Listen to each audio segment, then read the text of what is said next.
నా పేరు హైపరాది. నేను ఆంధ్రప్రదేశ్ డిప్యూటీ సీఎం గారి తాలూకా. ఇది నేను ఇంక ఎన్ని సంవత్సరాలైనా చెప్పుకుంటాను. నేను అందులో తిరగలేదు. అంత కష్టపడ్డాం, ఆ ఫలితం మాకు అంత ఆనందాన్ని ఇచ్చిందనమాట. నిజంగా అంటే ఇంకా ఈరోజు ఈ ఫంక్షన్ ఇంత గ్రాండ్గా చేస్తున్న విశ్వప్రసాద్ గారికి నిజంగా థ్యాంక్ యూ చెప్పాలి. ఎందుకంటే మన కూటమి అనే ఒక సినిమా 164 రోజులు ఆడింది, అందుకే ఈ సక్సెస్ మీట్ జరుగుతుంది. కాబట్టి ఈ సక్సెస్ మీట్కి వచ్చిన మీ అందరికీ కూడా థ్యాంక్ యూ సో మచ్. అంటే ఒక కొడుకు తను సంపాదించిన మొదటి సంపాదన వాళ్ళ తల్లికి ఒక చీర ఇచ్చినప్పుడు ఆ తల్లి కళ్ళల్లో ఎంత ఆనందం అయితే కనపడుతుందో, అలాగే అదే కొడుకు ఎదిగి తను కొనుక్కున్న బైక్ మీద తన తండ్రిని కూర్చోబెట్టుకున్నప్పుడు ఆ తండ్రి కళ్ళల్లో ఎంత ఆనందం అయితే కనపడుతుందో, పవన్ కళ్యాణ్ గారు గెలిచినప్పుడు ప్రతి జన సైనికుడి కళ్ళల్లో అలాంటి ఆనందాన్ని నేను చూశాను. నిజంగా అలాంటి ఆనందాన్ని నేను చూశాను. ఎందుకంటే ఆల్మోస్ట్ 10 సంవత్సరాల నుంచి జనసేనకు సంబంధించి ఏదైనా మీటింగ్ జరుగుతున్నప్పుడు చాలామంది కింద నుంచి సీఎం అని అరుస్తుంటే కొంతమంది అనేవాళ్ళు, ముందు మీ వాడిని ఎమ్మెల్యే అవ్వమను అప్పుడు చూద్దాం అనేవాళ్ళు. బాబు మీ అందరికీ చెప్తున్నా, 21 చోట్ల నిలబడితే 21 మంది ఎమ్మెల్యేలని కొట్టాడు, 2 ఎంపీలు కొట్టాడు.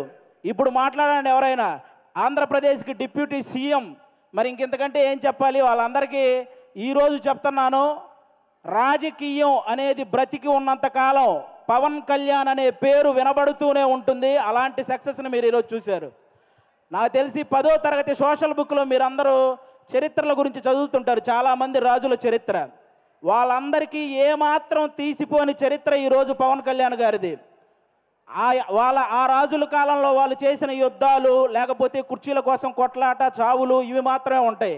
కానీ మన పవన్ కళ్యాణ్ గారి చరిత్రలో త్యాగాలు, సహాయాలు ఇవి ఉంటాయి. ఇలాంటి నాయకుడి గురించి ప్రతి ఒక్కరూ మాట్లాడుకోవాలి, ప్రతి ఒక్కరూ ఆయన్ని ఇన్స్పిరేషన్గా తీసుకోవాలని మనస్ఫూర్తిగా కోరుకుంటున్నాను.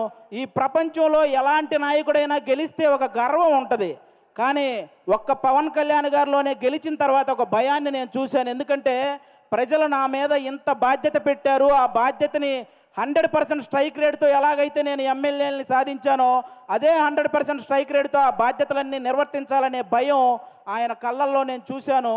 అలాంటి నాయకుడు మనకు దొరికినందుకు నిజంగా మనం అదృష్టంగా భావించాలి. గెలవటం ఇదంతా ఒక ఎత్తు అయితే, లంకా దహనం చేసిన తర్వాత హనుమంతుడు వెళ్ళి శ్రీరాముడి పాదాలు పట్టుకున్నట్టు ఎప్పుడైతే 21 సీట్లు గెలిచాడో వెళ్ళి వాళ్ళ అన్నయ్య చిరంజీవి గారి పాదాల పైన కూర్చున్నాడు, పాదాలను పట్టుకున్నాడు చూసారా, అప్పుడు ఆ అభిమానం 100 రెట్లు పెరిగిందండి. అందరి కళ్ళల్లో ఒక ఎమోషను.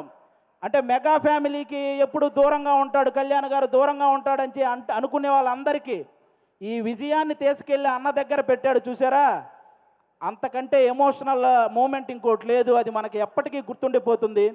అలాంటి ఎన్నో హ్యాపీ మూమెంట్స్ని మనకిచ్చినటువంటి పవన్ కళ్యాణ్ గారికి, అలాగే జనసేన కోసం కష్టపడిన ప్రతి జన సైనికుడికి ఈ సభ ద్వారా అందరికీ కూడా నా ధన్యవాదాలు చెప్పుకుంటున్నాను. Thank you so much. ఈరోజు ఇక్కడికి ఇంతమంది వచ్చినందుకు మీ అందరికీ వన్స్ అగైన్. ఇక నుంచి మనకి ప్రాబ్లమ్స్ ఏమి ఉండవు, అంతా హ్యాపీగా నడుస్తుంది 5 సంవత్సరాలు. కాబట్టి మీరందరూ ఇలాగే ఈ సక్సెస్ని ఎంజాయ్ చేయాలని మనస్ఫూర్తిగా కోరుకుంటున్నాను. థ్యాంక్ యూ అండి. Thank you. అందరికీ ఒక డౌట్ ఉంది, డిప్యూటీ సీఎం గారు సినిమాలు చేస్తారా? చేస్తారండి, కంపల్సరీగా. కొన్ని ఉన్నాయి కదా బ్యాలెన్స్, అవి పూర్తి చేయాలి కదా, చేస్తారు. మమ్మల్ని ఎప్పుడు ఎంటర్టైన్ చేయడానికి థ్యాంక్ యూ వెరీ మచ్.